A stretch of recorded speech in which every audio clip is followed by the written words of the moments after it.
Pues hace mucho tiempo, estaba muy chica, fue más bien como algo muy orgánico que sucedió. Yo crecí en el estudio de mis papás, en el estudio de fotografía, entonces como que un día mi papá me prestó una cámara para un disfraz de turista que hice nací en la secundaria y empecé a tomar fotos y me pareció algo que se relacionaba mucho con mi forma de ser. Encontré que era otra forma de socializar, siempre he sido como muy sociable y pues a partir de ahí como que empecé a jugar con la cámara y todo, y un día y con mi hermana gemela hicimos unos retratos y ahí fue la primera vez que realmente sentí que había algo para mí en la fotografía. Fue como que el prepararla, maquillarla, Tool 80s, ¿no? Así. Y a partir de ahí como que cuando vi esas fotos sentí que había una posibilidad de que yo usara la fotografía como un lenguaje mío. Y pues sí, más o menos fue como en el 1980 y, no sé, 88 por ahí.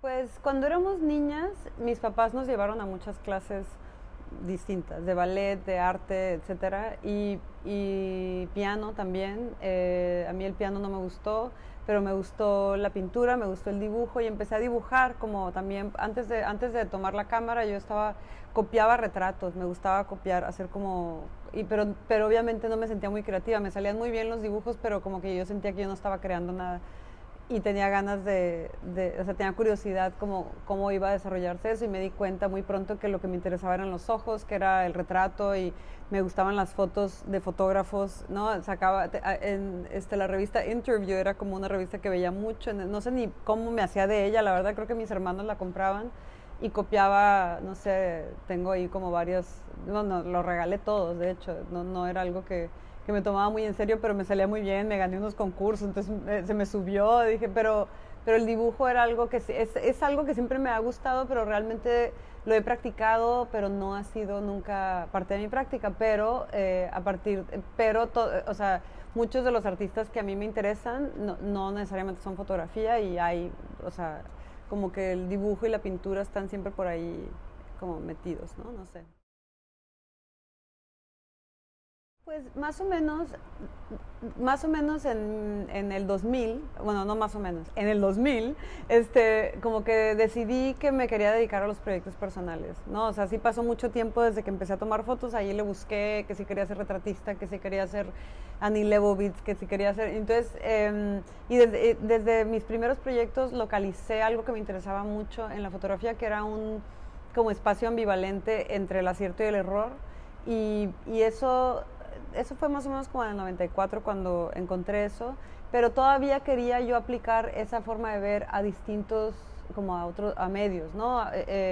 Como alrededor de los 90 me gustaba mucho el trabajo de Wolfgang Tillmans y de Jürgen Teller, que son fotógrafos que trabajaban en el mundo editorial, pero ahí tenían, como que desarrollaban su práctica artística a partir de poner sus fotos en revistas, ¿no? Entonces yo como que por un tiempo tenía la ilusión de que mi camino fuera por ahí, y eventualmente cuando llegué a Nueva York, porque me fui a estudiar a Nueva York, me di cuenta que todo el mundo le tiraba eso, y realmente yo nunca he sido muy competitiva y me ha interesado crear algo propio, ¿no? Y en ese momento, estando en Nueva York, fue cuando decidí que quería dedicarme a hacer proyectos personales, ¿no? Como buscar un lenguaje que fuera nada más mío y no tuviera como comparación con cualquier otro, y la editorial pues tiene como un poquito como siempre un perfil en el que la gente tiene que entenderte, y ese no era necesariamente mi mayor preocupación. Mi preocupación era poder decir las cosas como yo quería decirlas, ¿no? Y entonces en el 2000 empecé con Las novias más hermosas de Baja California. Fue el primer proyecto, digamos, que metía muchas cosas dentro de la idea, ¿no? O sea, era la primera vez. Había hecho proyectos de retratos, había hecho un proyecto con mi hermana gemela, un poco como trabajando con el diario, que fue lo que publicó Poncho Morales en Luna Córnea. Pero ya con Las novias era la primera vez que digamos que el proyecto era detonado a partir de una crisis, de algo que realmente me estaba sucediendo. Y en ese momento estudié con Alan Frame, que es un fotógrafo está basado en Nueva York, y me tocó estudiar con él en el ICP, y él como que de alguna manera aprendí mucho de él y se volvió mi gurú por un tiempo, porque digamos que hablaba un poco sobre la posibilidad de la crisis como un detonante para hacer proyectos, y también como la posibilidad de que el fotógrafo sea parte de la situación que fotografía. Esas dos cosas para mí fueron importantes y fueron descubrimiento, porque yo no me sentía fotógrafa documental y tampoco me sentía, o sea, no era como fácil para mí estar en la calle, no era y fotografiar desconocidos, sino era, o sea, todas las, digamos, como los departamentos o digamos las formas de que se hacían la fotografía, todavía yo no me encontraba como muy cómoda en ninguno. Y entonces cuando empecé a hacer ese proyecto fue buscar y fotografiar mucho para tratar de encontrar ese lenguaje que yo estaba tratando de formular, ¿no? Y ahí como que llevé a un como, en esa búsqueda que estaba del espacio ambivalente entre las 7 de se fue a un grado más, como de más profundidad, porque empecé a agregar el entorno de la gente que retrataba como parte de la fotografía, ¿no? Y he revisado el material de las novias, por ejemplo, y la búsqueda era como muy constante. Hay unas fotos que hay muchísimas, o sea, hay demasiadas, hay como, ¿no? Una cantidad de fotos, y las veo y entiendo que era lo que andaba buscando, ¿no? Que al final siento que sí logré localizar algo que era lo que yo quería. Hay una relación hay casi un paralelo con los errores que mi papá editaba del álbum, las cosas que se quedaban fuera del álbum y que no funcionaban para un álbum fotográfico, se parecen mucho a esas fotos que yo estaba haciendo de las novias, ¿no? Y bueno, a partir de ahí como que los siguientes proyectos fueron desarrollados como orgánicamente, uno se va a otro. No puedo decir que ya los siguientes proyectos se detonaron a partir de Crisis, porque eso no sería como exagerado decir que me la paso en crisis.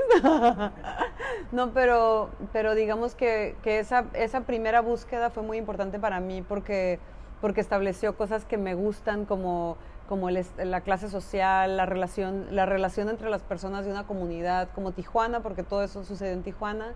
Y a partir de ahí empecé a llevar esas ideas a otros proyectos, ¿no? Bueno, eso fue, Las novias lo hice del 2000 al 2004, y yo no estaba viviendo en Tijuana, estaba viviendo en Nueva York, y empecé a ir a Tijuana, y en una de esas idas alguien me dijo que tenía que visitar el mundo de los Hank en Tijuana, ¿no? Y para mí como que pues me daba curiosidad, obviamente, y a María Elvia yo la conocía desde que era niña, porque mi papá la fotografiaba, ¿no? En varios de sus eventos de su vida, María Elvia estaba presente, y entonces cuando me acerqué a ella fue como muy natural como el encuentro. Le pedí si me dejaba fotografiar el zoológico, o sea, empecé a fotografiar en su espacio como sin considerarlo todavía un proyecto, pero las fotos de ella para las novias más hermosas de Baja California no funcionaban, o sea, como que me parecía que era digamos, otro mundo del que estábamos hablando con ella, y sentí que eso lo tenía que dejar para otro momento. Entonces, a partir del 2006, entré a la maestría en UCSD, y ahí fue cuando me acerqué a María Elvia para proponerle que hacer un proyecto sobre ella y su familia y su entorno, ¿no? Donde digamos que el eje del proyecto era ella, ¿no? Lo femenino, como el eje femenino de la familia y del entorno que digamos, era ¿qué sería? Como un mundo, ¿no? De 60 hectáreas, con casino, con cancha de fútbol, con mansión, con zoológico privado, o sea, todo el mundo que abarcaba, digamos, el mundo Hank en Tijuana. Cómo poder fotografiar eso y llevarlo siempre a través de algo que yo podía volver familiar, ¿no? Entonces ese fue otro proyecto que para mí fue muy importante, que fue realmente acercarme a un sujeto muy mitificado, que es la familia Hank en Tijuana, y poder como establecer con mi lenguaje una forma de relacionarme con él donde no cumpliera las expectativas del mundo exterior, porque había una expectativa así como de ¿no? Y la expectativa interna pues también era como todo muy bonito, ¿no? Entonces yo trataba de manejar una frontera, ¿no? Y cómo poder manejar eso, y ese fue el trabajo, digamos, que que sucedió a través de la maestría y de estarme relacionando con la familia, que para mí fue como siempre estoy muy agradecida porque pues ahí me tuvieron tomando fotos y yo haciendo mis fotos y ellos nunca me preguntaron, nunca me cuestionaron, nunca, María Elvia siempre fue muy respetuosa con lo que yo estaba tratando de hacer y entonces bueno, ese es como como otra parte de mis proyectos también, que supongo que es las relaciones humanas con las personas con las que estoy, digamos, como, pues sí, avanzando en el tiempo y tratando de averiguar cómo decir las cosas, ¿no?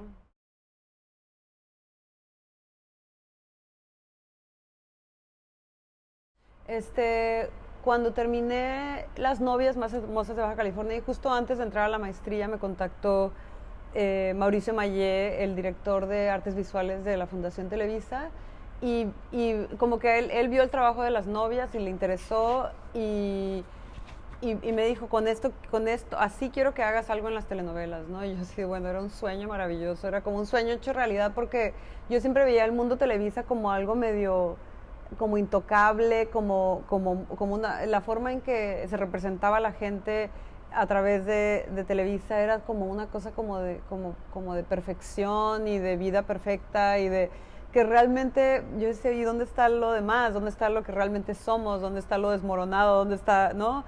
Lo vulnerable, pues que era lo que yo había estado como investigando en el proyecto anterior. Y entonces cuando me invitó Mauricio, pues fue como todo muy afortunado.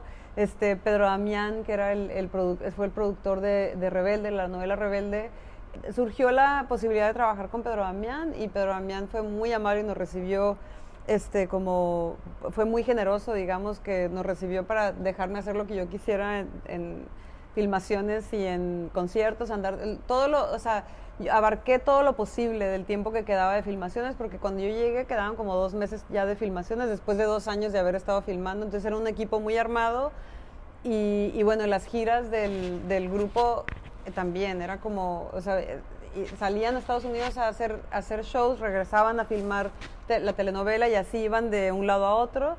Entonces yo como que todo lo que pude estar presente en eso lo hice y sí fue una experiencia increíble. Lo que a mí lo que me sorprendió en algún momento y que no me esperaba era como digamos, que se filtraba la celebridad de mi hermana que acababa de empezar. Y yo, cuando mi hermana se hizo, como digamos, entró al mundo pop, de repente yo descubrí un lado de la celebridad muy extraño, porque siendo hermana gemela idéntica, pues como que me tocaba también sin querer.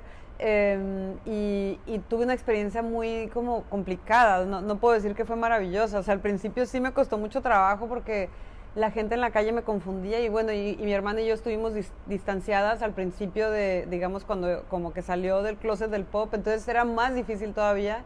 Y entonces antes de llegar yo al proyecto de Rebelde estuve haciendo como mucha terapia, lectura de celebridad, o sea, como casi como si me hubiera preparado para el proyecto. Entonces cuando empecé a trabajar con RBD y con Rebelde fue como una locura, de repente estar yendo a Estados Unidos, ver todo este mundo como los fans mexicanos en Estados Unidos, no, entonces había como muchas cosas que tocaba el proyecto que eran importantes para mí, como la clase, ¿no? O sea, ver los cuerpos mexicanos en Estados Unidos, tan distintos Anaí, no, pero no les importa y usaban ¿no? la camisita amarrada y la pancita salida, o sea, como que había toda esta cosa como pues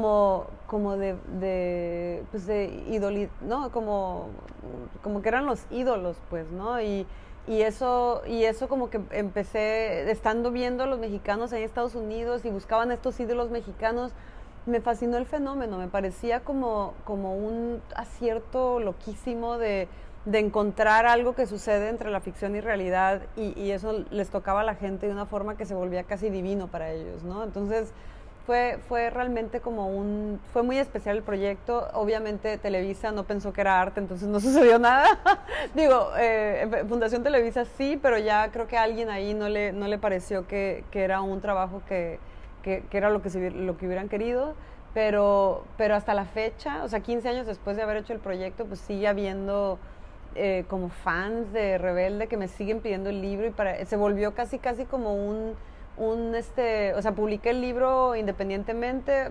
Mauricio también fue muy generoso porque nunca me pidió que los negativos o sea, el material era mío, pues entonces publiqué el libro y tuve el apoyo de él y también el apoyo del grupo. Entonces el libro existe y los que más han disfrutado son los fans. O sea, como que hay una frontera ahí rarísima de como de celebridad y que obviamente yo no me imaginaba lo que iba a hacer, pues, ¿no? Con el tiempo.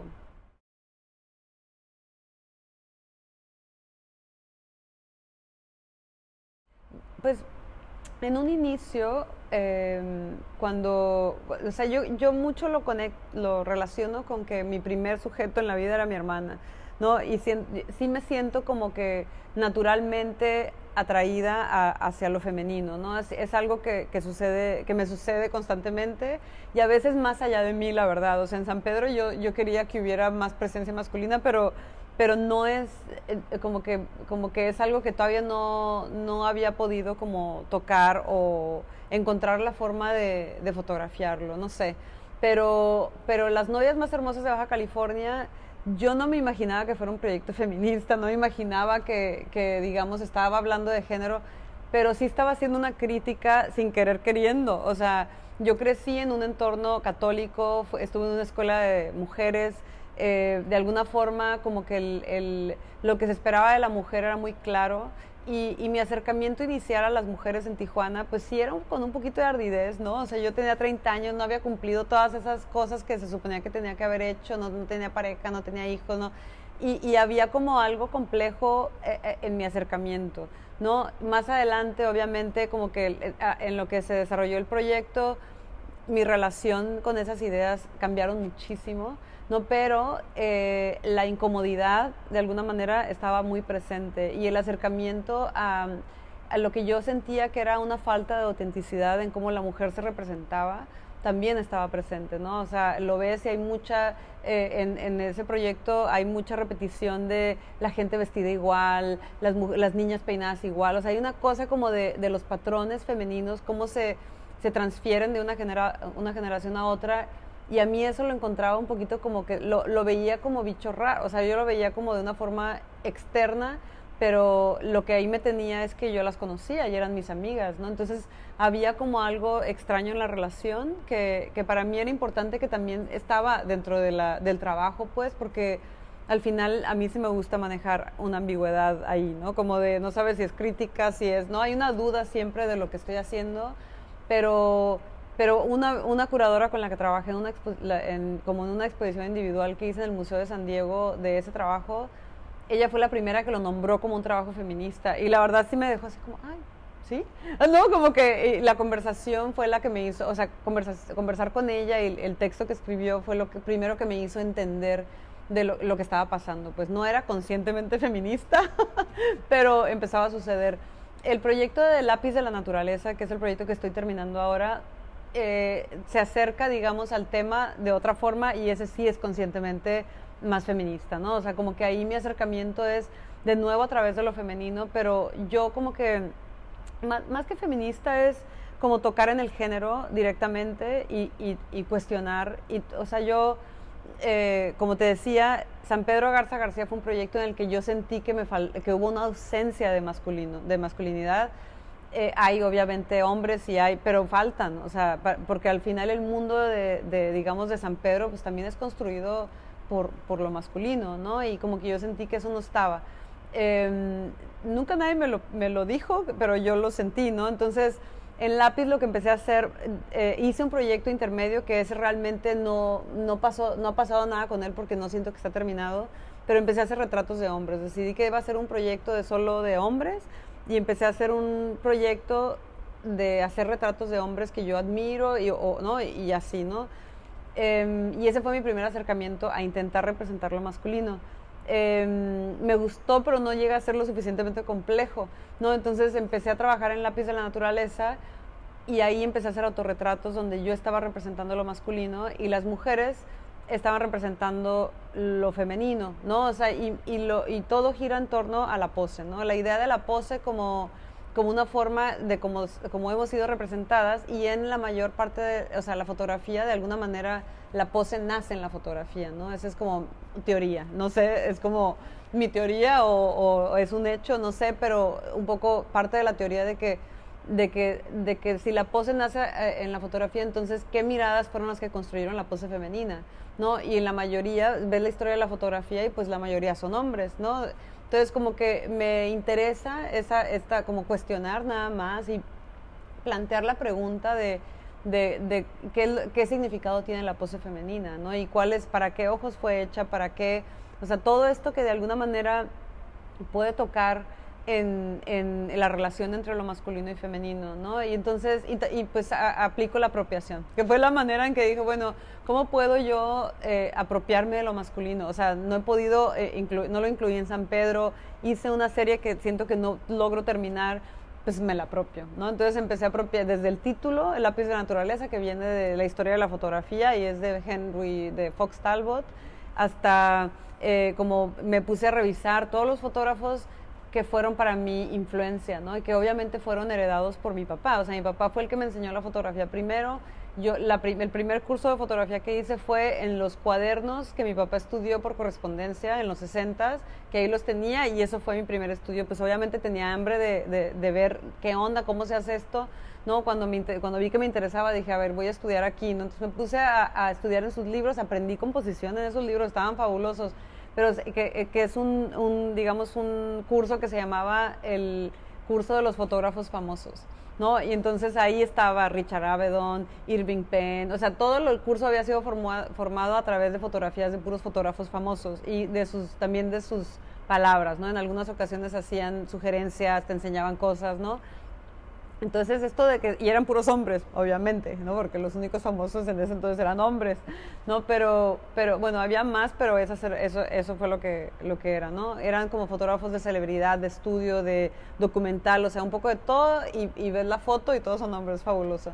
Entonces, como que a partir de esos fotógrafos que yo estudié y que yo seguí, que hasta la fecha siguen siendo como que están en mi DNA, o sea, esas miradas me influyen todavía, o sea, Helmut Newton obviamente llegó después, él no era de los fotógrafos famosos, pero Richard Avedon, Irving Penn, aunque algunos de ellos no los he nombrado en las influencias del proyecto, están ahí todos, ¿no? Entonces, como que ahorita estoy justo trabajando en el texto, ¿no? Y el texto de alguna manera gira en torno a todas estas preguntas, ¿no? ¿De dónde viene? O sea, como tratar de hablar de la historia de fotografía y también, pero a partir obviamente de una mirada muy subjetiva de mi historia de la fotografía, cuáles fueron las cosas que se entrelazaron de lo masculino con lo femenino ahí, etcétera. Entonces, como que de alguna manera ese proyecto pues es mi intento de cuestionar cosas que no he cuestionado, pero yo nunca soy mis proyectos no siento que sean esos que te dan el golpe en la cabeza y dan el boom y te echan en la cara. Son preguntas, ¿no? Preguntas que me surgen a mí en lo personal y las llevo a desarrollar en el proyecto, ¿no?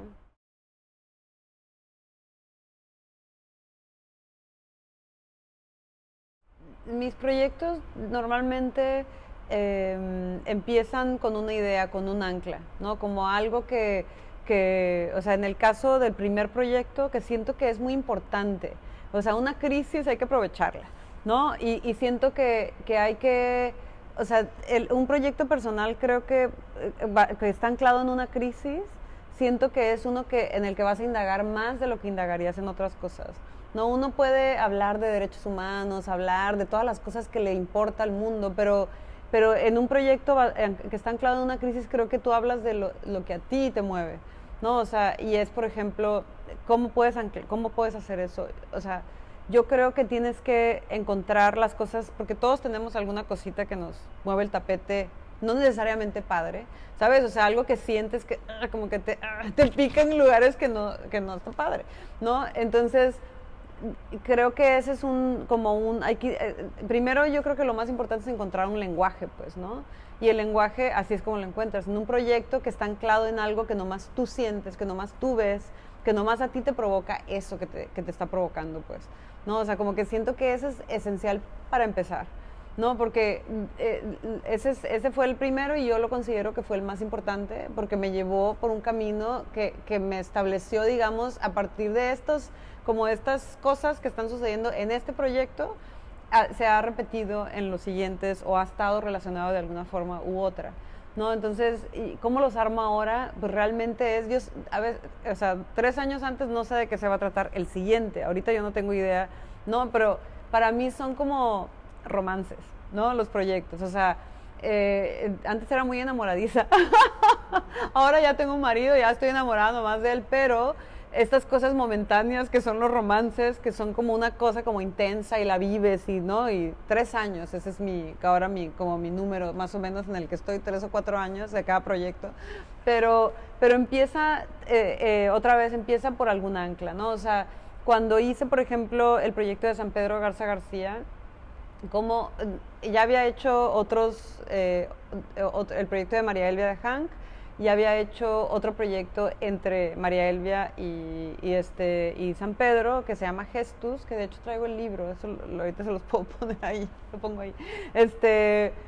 Que bueno, se publicó un libro también, pero bueno, el proyecto de San Pedro, yo fui a Monterrey a exponer y alguien me llevó a San Pedro y fue así de, ¿qué es esto? O sea, es curiosidad absoluta, no primero. O sea, es lo primero, me tiene que dar mucha curiosidad, porque yo veía y decía, esto es como mis fotos, pero en Miami, o sea, ¿qué es esto? ¿No? O sea, en Monterrey, pues, ¿no?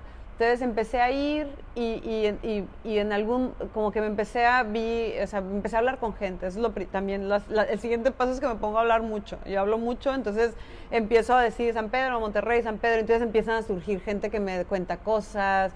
En la película del alcalde que hizo Diego Sorno con Carlos Rossini. O sea, empiezan a surgir cosas que entonces veo la película, ay, ya viste este YouTube y cosas que empiezan a alimentar la curiosidad, que dices, oh, ¿qué es esto? ¿No? Es como que de repente esas cosas que ya estaban ahí todas, pero tú nunca las habías visto, como sucede en el romance. Y entonces de repente empiezas a ver cada detallito y dices, órale, ¿y qué es esto? Ay, y esta película y este personaje, ¿quién es? O sea, ¿quién es Mauricio Fernández? O sea, ¿no? Como que empieza como a despertarme la curiosidad.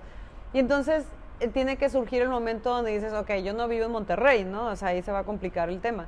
Pero voy a ir a Monterrey una semana y pues a ver, le echo ganas y tomo unas fotos y a ver qué pasa, ¿no? Entonces ese es el siguiente paso, hacer algo, hacer las fotos, ¿no? Entonces ya voy, hice las fotos y cuando regreso a México veo las fotos y digo, esto me puede llevar a algo diferente. O sea, algo que a mí me importa es que cada proyecto yo pueda aprender algo y pueda hacer algo diferente a lo anterior. O sea, no es una regla de que a huevo, pero me he dado cuenta que se repite, ¿no? O sea, que sí se repite. Si es algo que se parece a lo anterior, ya me da un poquito de flojera, ¿no? Entonces, tiene que tener algo distinto y tiene que tener algo que me lleva a otro lugar, ¿no? Entonces, en San Pedro, pues empecé a encontrar, se parecía un poquito a Gestus, tenía algunas cosas de María Elvia, pero había algo también distinto, que era un espacio que yo no conocía absolutamente a nadie cuando llegué, y obviamente otra vez entrelazó la celebridad de mi hermana, me daba acceso a lugares y a personas de una forma como muy extraña e interesante, que pues no dejé de aprovechar todo el tiempo que estuve ahí, ¿no? Y luego, y entonces, esos son yo creo que los elementos. Obviamente cuando regresé de Monterrey, y eso es algo que siempre hago, escribir es esencial, ¿no? O sea, como que para mí escribir para pedir una beca o para concursar o para lo que sea, pues es una cosa, pero también escribir para darle forma al proyecto, ¿no? Como que casi que es el primer compromiso con un proyecto, es escribir sobre él, ¿no? Entonces, como que tienes que tener curiosidad, tienes que ver unas fotos y entonces ahora sí, esto es un proyecto, ¿no? Entonces ya escribir y empezar a conectar las fotos digamos, con lo que puedo escribir, con las ideas posibles, ¿no? Empiezas como a imaginarte un montón de cosas, ¿no? Y entonces así, básicamente.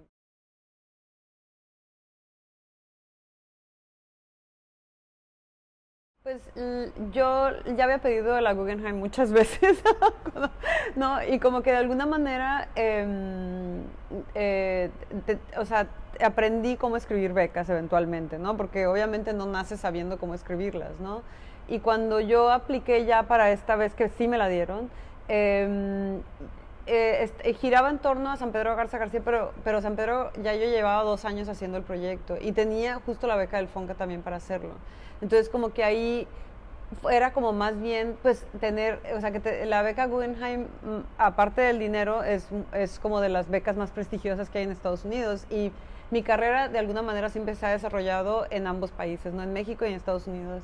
Y para mí era importante como lograr esa meta que me había propuesto desde hace mucho, que era como de, pues sí, ¿no? Livia Corona ya la había tenido y me había insistido de que tú puedes. Y yo decía, pues sí, si Livia puede, yo también puedo, ¿no? Así como, entonces, como finalmente escribí esta, a diferencia de las anteriores proyectos para pedirla a Guggenheim, es que me senté a escribir un proyecto de cero, ¿no? O sea, en los anteriores había traducido cosas, pero yo hice una maestría en Estados Unidos, ¿no? Entonces dije, pues, ¿por qué fregados no escribo un texto como si fuera una tesis de maestría donde ya me enseñaron a escribir? O sea, entonces hice eso, escribí un texto en el que era exclusivamente para esa convocatoria, ¿no? Y yo creo que es muy importante que hagamos eso, que cada vez que concursas para algo lo haces específicamente para la convocatoria, que aunque sea muy similar y el proyecto no lo vas a cambiar, yo creo que tienes que pedir específicamente para cada uno, porque aparte de que es energía, ¿no? De que tú le estás enfocando digamos, a esas palabras y a esas personas. Entonces hice un texto en el que hablaba sobre San Pedro Garza García, lo que había logrado hasta ese momento y lo que quería lograr a partir de ahí, ¿no? Y obviamente no se llamaba San Pedro Garza García, se llamaba Gente de Posibilidad, ¿no? El proyecto People of Possibility, porque era una parte de los sanpetrinos que yo ya había aprendido que tenían, que son gente que tienen la posibilidad siempre en la boca, ¿no? Y siempre están en todo lo que ven. Mucha gente, obviamente no se puede generalizar, pero mucha gente que yo conocí ahí, porque claro, vas a Monterrey y dices, en este valle caluroso, ¿sabes? O sea, ¿quién se le ocurrió? Y es de las ciudades más como industriales más importantes de México. O sea, ¿cómo pasó esto? ¿Sabes? Como que y luego está todo como colonia de gente de clase alta ¿no? en este lugar. ¿Cómo llegó a suceder esto? Pues, ¿no? Entonces, obviamente, eso fue un poco como yo lo llevé y pues afortunadamente pues me dieron la boca.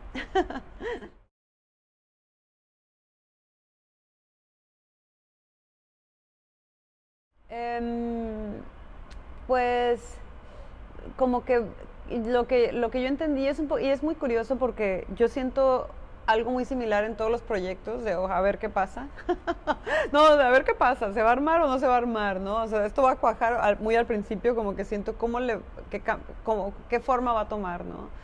Y la forma que yo, cuando reviso las novias, cuando regreso por algún motivo a ver ese trabajo o a hablar sobre él, como que la reflexión, siento que el estilo que todos construimos, nada más es nuestro. O sea, es un poco, digamos, es como un perfil, como la huella digital, ¿no? O sea, el estilo fotográfico o el estilo de cualquier artista está siempre basado en nuestras ideas sobre el gusto, nuestra forma de entender a las personas, lo que nos interesa de cada uno. O sea, yo antes de como totalmente decidirme por hacer fotografía, antes de decir me voy a dedicar a hacer proyectos personales, pensé que quería estudiar psicología, ¿no? Y también quería estudiar etnología. O sea, pasé por varios como momentos de decir, yo quiero estudiar esto. Y mi práctica fotográfica es todo eso en uno, ¿no? O sea, como que esos intereses que tenía, como cosas de voy a ir a la universidad a hacer esto, porque pues yo tenía esta fantasía de que la universidad era la que iba a decidir todo, que obviamente tenía el caso. No, sí, estudien todos, estudien, así estudien. Pero digamos que como que que pues sí, o sea, al final el estilo fotográfico es eso, eres tú. No, o sea, no hay como, entonces al único que le puedes hacer caso en el fondo es a ti mismo. O sea, si hay la crítica, es importante, ¿no? Que alguien te critique, que alguien te diga como lo que piensa, lo que siente, etcétera. Todos tenemos una forma muy distinta de reaccionar hacia la crítica.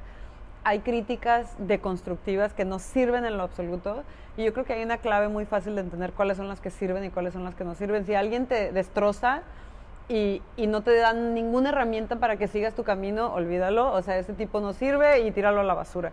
Pero si alguien te destroza y te da un libro que te lleva por un camino que no te imaginabas y dices, puta, eso está cabrón, o te recomienda un texto, te recomienda una serie de fotografías, o te da un contexto a esa crítica que te acaba, entonces sí valió la pena, ¿no? Y entonces, sí, pero si a ti te destrozan las críticas, mejor no que no te critiquen, no hagas caso. No, pero al final como que siento que a mí, yo he tenido como inclusive relaciones importantes en mi carrera que se han formado a partir de críticas muy rudas, ¿no? De que no, híjole, este trabajo, qué pena que no lo hiciste hace 20 años porque te hubiera ido muy bien, ¿no?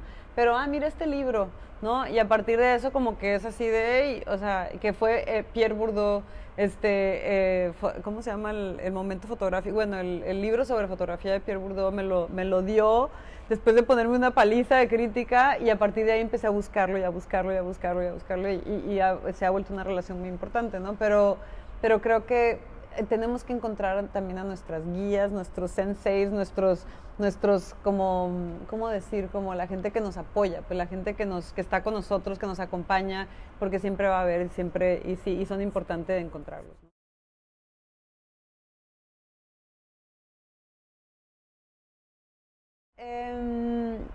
Como que pues es que ya llevo como tanto tiempo siendo que ha habido muy diferentes en todas las épocas, pero sí tengo como algunas referencias que son muy importantes para mí y siguen siendo. Yo cuando viví en Nueva York trabajé con una fotógrafa que se llama Dana Lichtenberg, que es una fotógrafa holandesa que hacía mucho trabajo en editorial y ahora se dedica a hacer proyectos personales también.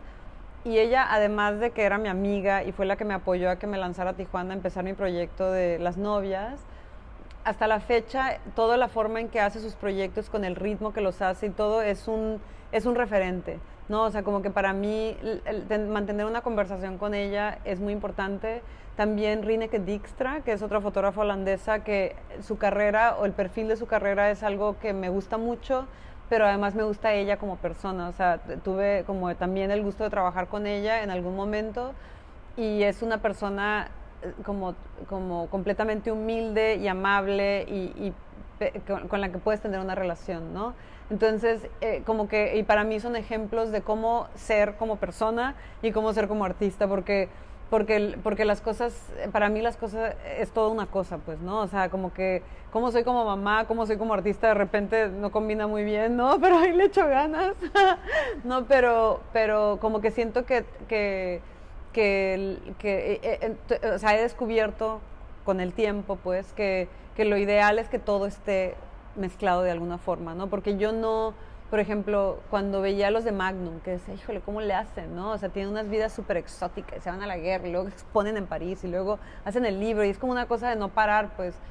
Pero como que a mí me gusta la idea de que mi vida estoy con mis hijos, ahorita los extraño muchísimo, ahorita ya los quiero traer al viaje conmigo y van a estar integrados también en este proyecto de alguna forma, pero como que como que ya la vida familiar es parte de mi proyecto, pues, ¿no? Entonces, como que todo está de alguna manera intermezclado y la gente que para mí son referencias logran hacer eso, ¿no? O sea, como que en México, por ejemplo, a mí me gusta mucho Graciela Iturbide, cómo la lleva y cómo piensa la fotografía y cómo ella todo el tiempo está viendo, o sea, es una persona que todo el tiempo se le están apareciendo las cosas que le gusta fotografiar, ¿no? Ese tipo, como que a mí eso, por ejemplo, me parece así como me sorprende, pues, gente así, ¿no? Y así espero, ¿me entiendes? Eventualmente que las cosas sucedan así, ¿no? Por ejemplo, cuando estaba haciendo María Elvia de Hank, mis referencias tenían que ver mucho con mi conversación sucedió con mi como asesora de maestría que se llama Jennifer Pastor y es una escultora. Ella hace proyectos también de largo plazo, pero todo se concreta en una escultura muy compleja y muy extraña y su forma de trabajar y mi relación con ella fue como de las cosas más importantes, digamos, a la hora de formar ese proyecto y de entender también, ¿no? O sea, como que el proyecto tenía posibilidad, porque hay momentos de mucha duda, obviamente.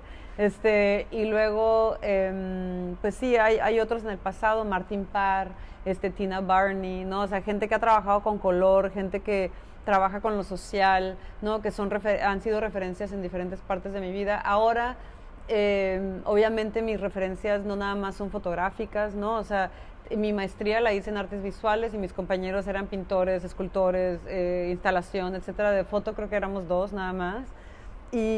Por ejemplo, me gusta mucho el trabajo de Tacitadín, ¿no? Me gusta, o sea, me gusta ese trabajo con película y con el formato análogo y que me siento muy conectada con eso. No sé, como que las referencias ya que tengo de repente busco y ahorita por ejemplo estoy empezando a ver teatro, cosa que no veía yo casi nunca teatro, pero el Teatrix, esto es anuncio, teatrix.com, donde hay muchos monólogos y estoy empezando a ver monólogos ahí, como me ha gustado mucho trabajar con actrices, verlas en su trabajo, algunas de las que he fotografiado las estoy viendo, no estoy viendo sus monólogos apenas ahora, no, posterior.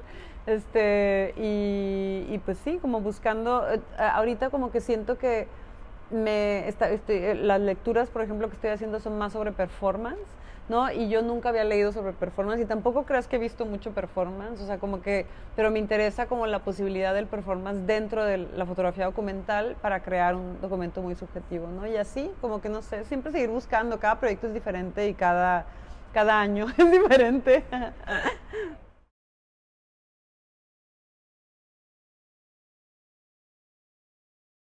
Tengo el título del proyecto, pero yo no sé si ese es el título. Pues, o sea, el título es El mar de Cortés y un retrato familiar imaginado. Pero realmente, porque realmente me interesa rodear el mar de Cortés o el Golfo de California, ¿no? O sea, dicho correctamente. O sea, como que esta idea de rodear un mar, ¿no? Es lo que a mí me fascina, pues, ¿no? Justo Luis Bareño me acaba de regalar el libro de Mar Rojo porque yo no lo tenía, el de Fernando Jordán, y los trabajos que se han hecho relacionados al mar también, como Bastian Nader, que fue y se perdió en el mar, o sea, como esta idea de la posibilidad del mar como algo donde la historia de alguna manera se va a otro lugar, ¿no? O sea, entonces como que me interesa como toda la vida que sucede alrededor de este mar en particular. Esta visita fuimos al Pacífico, todavía sin saber específicamente si me iba a quedar nada más con el mar de Cortés o no. Entonces, a partir del viaje entiendo que sí, que realmente es el Golfo de California el que me interesa y la posibilidad de trabajar con gente en los pueblos, en todos los lugares que suceden alrededor del mar, ¿no?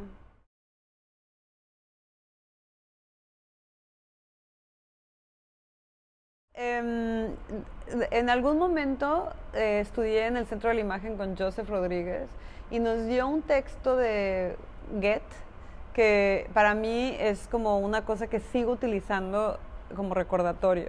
Los proyectos documentales dependen de uno, pues, ¿no? O sea, como que, o cualquier proyecto que hagamos, dependen de que tú realmente hagas las cosas, ¿no? O sea, las ideas las puedes platicar mucho, pero si no las haces, o sea, como que siento que fue un desperdicio de energía y de tiempo y le mandaste la idea a otro güey en otro lado que sí la va a agarrar y sí la va a hacer, ¿no?